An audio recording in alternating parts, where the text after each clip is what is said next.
Hey everyone, Adam Mishan here, singer-songwriter and vocal coach, and today we're going to take down a very difficult topic called Inalare la voce. Run, run, lost boy, they say to me. Now, it literally means inhaling the voice. Now, this does not mean talking like this or singing like this. That is inhaling the voice literally. But what inhaling the voice does is it allows you not to use too much air to start and continue the voice. One thing that's very important to remember is that when we're singing, there's going to be a lot of air pressure. So it'll feel like you're using a lot of air, but there shouldn't be a lot of air flow. This is very important. I mean, this is in general terms, right? We're talking about non-airy types of singing. So if somebody were to sing, "'Cause if you like the way," that's going to be much more airflow than what traditionally was talked about with inalare la voce. But if we're going to be using more of a full sound, we want to try to find less of that airflow. So we want to try to find more air pressure, less airflow. One way we can do this is by actually imagining that idea of inhaling the voice. So if we imagine ourselves bringing the air inwards as we're singing outwards, you can really get that minimum amount of air flow to be able to create the sounds that you're creating. If you want to sing with more confidence and power, then you have to sign up for my lesson subscription. You get 2 group lessons with me personally every single week. You get access to all my courses, and you get access to recordings of all my one-on-one lessons with my students. That will help you learn vicariously through them. Click the link down below to sign up now. Now, a great way to test this and practice with it is by actually using a flame. So in the traditional bel canto, they used to use a candle or tissue paper to be able to really notice how much air is coming out of your mouth. So let's try that. Ah,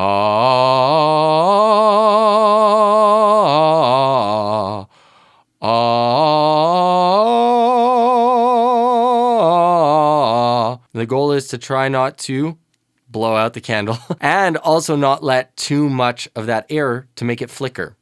Ah,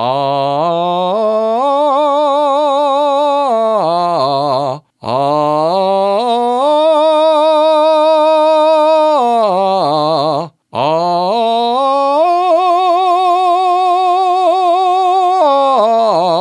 Now, I'm not looking down because then I'm going to be going cross-eyed on the camera, but I'm hoping that it didn't move too much. I mean, maybe it was moving a bit, but can this also be taken over? We're doing a little bit more of a classical lowered larynx position here on that scale. Can this be brought over to more standard pop styles? Yes, it definitely can. So we can use this same approach with belting. So, well, we're making it flicker.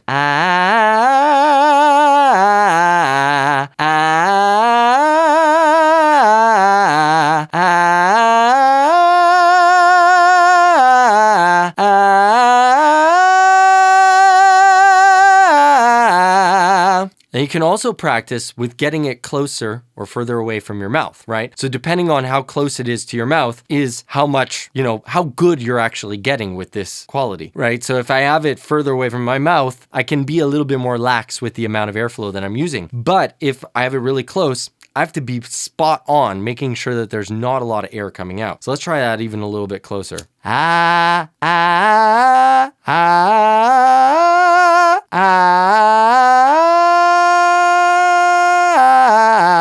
Ooh, that's getting hot. So there you can really see how inhaling the voice can really help. So let me give you an example. I mean, we went through the proper way to do it, but let's give you an example of what it would be like if you were doing it incorrectly. So let's cool this lighter down for a sec. And now let's try it. That's a really good example of going way too much, right? To the point where I blew it out. Didn't even flicker, blew it out. If you're noticing that you're blowing out that candle, or you're blowing out that flame, or you're blowing that tissue paper,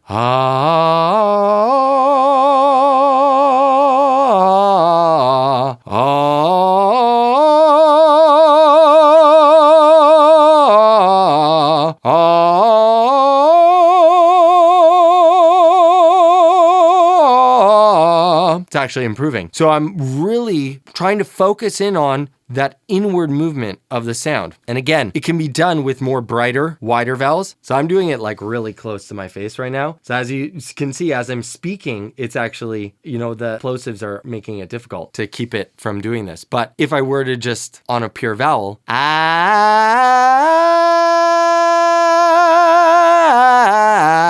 you can see it's not moving all that much. Give this a try either with a candle or lighter or a tissue paper and really try to practice on different scales, different slides.